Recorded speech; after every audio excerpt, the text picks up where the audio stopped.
চশমা museum, a house of world class, জলট্যাক মোড়, বহরমপুর মডার্ন হোটেলের সামনে।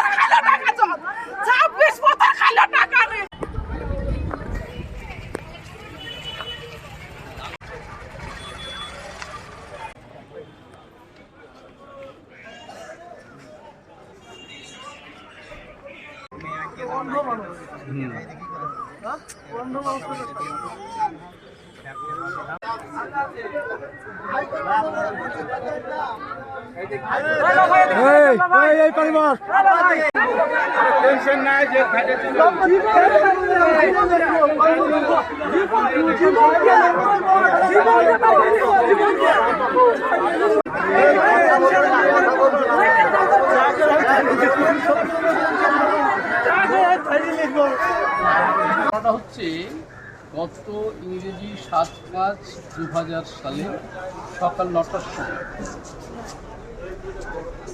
যে ভদ্রলোক মার্ডার হয়েছে তার নাম সিদ্দিক। ওখানে দুর্লভপুর মোড়ে চায়ের দোকান, ভিডিও মোড়ে চায়ের দোকানে চা খাচ্ছিল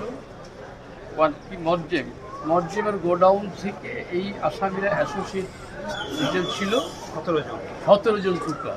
সবাই মিলে আটতে লাগলো মারার জন্য। ও প্রাণ হয়ে দৌড়ে আজিত শেখের বাড়িতে আশ্রয় নিল। আজিতের বাড়ি থেকে টেনে এই ওর উঠানেই বিভিন্ন মারাত্মক ধারালো অস্ত্র দিয়ে খুন করে, নৃশংস। এটা হলো ঘটনা।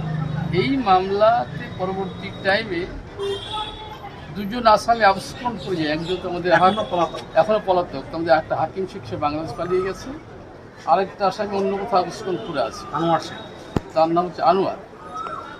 আর পরবর্তী টাইমে এই কেসে যে আরও 6 জন আসামি বিভিন্ন টাইমে মারা যায় চলতে মামলা চলাকালীন।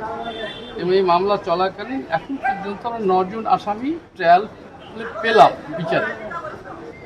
এই কেসে মোট সাক্ষী 15 জন সাক্ষী জবানবন্দি হয়েছে। এই মামলাটা প্রথমে যে করেছিল সেটা হচ্ছে এই যে সেটা মারা গেছে এর বাবা সদরুদ্দিন শেখ। বিচার চলাকালীন সদরুদ্দিন মারা গেছে, তার দুর্ভাগ্য তার পুত্র হত্যার বিচারের আসামি ফল দেখতে পারল। এই বিচারে এসেছে যাবজ্জীবন জেল হয়েছে এবং 10,000 যাবজ্জীবন জেল এবং 10,000 টাকা জরিমানা না দিলে। আমার আব্বা ব্রেন টিউমারের রোগী, 2 চোখই অন্ধ। 20 বছর থেকে একবার অপারেশন হয়েছে। এখন নিজে ইচ্ছেই কিছুই করতে পারে না, বাথরুমটা পর্যন্ত যেতে পারে না। কেস থেকে সবারই কাছ থেকে টাকা নিয়ে ওরা বললো যে সবারই কেস মিটানো হবে, কিন্তু সেই টাকা উকিলকে খাইয়ে এবার আপনার জীবনযাপন জেল। টাকার জন্য 10 লাখ করে টাকা দিয়েছে। 9 জনেরই হয়েছে সাজা। বাড়ি হেরামপুর 5টা, এখন আগে ছিল সোনাতলা দুর্লভপুর। রায় দিল যাবজ্জীবন। এরা তো মার্ডার করেনি। যারা 9 জন 18 জন আসামির মধ্যে 9 জন আসামি মার্ডার করেছে যারা, তারা কিন্তু নেই।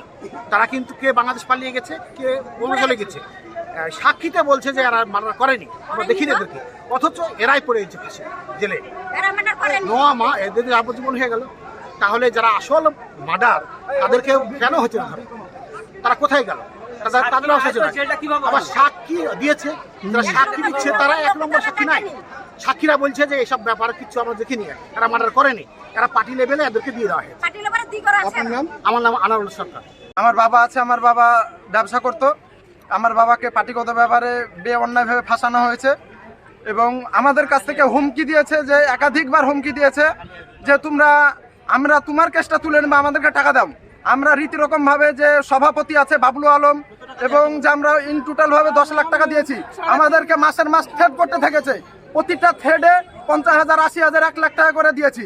আমরা টোটালে 15 লক্ষ টাকা দিয়েছি। যে কেসটা চালিয়েছে রেহসান মন্ডলকে 15 লক্ষ টাকা দিয়েছি আমরা। আমাদের বলেছে আমার বাবাকে বাঁচিয়ে নেবে বলে, এবং আমার বাবার নামে কোনো রকমের সাক্ষী তরফও কেউ দেয়নি। তাহলে আমার বাবা কেন নির্দোষ হলো? টাকা আমরা দিলে, টাকা দেওয়ার পরও কেন এটা হলো? তারপরে উকিলকে ঘুষ দিয়েছে কালকে, আমার রঞ্জিত উকিলকে কালকে ঘুষ দিয়েছে। এ দেখেন কালকে সাক্ষী প্রমাণ আছে। আমি ছিলাম না, আমি বাইরে ছিলাম, বাইরে আমি কাজ করে খাই, তা আমি কালকে এসেছি। আমি আজকে এখানে কোর্টে পৌঁছালাম, কালকে আমি আসতে পারিনি। কালকে রঞ্জিত উকিলকে ঘুষ দিয়েছে, দেন আমার কাকিমা দেখেছে।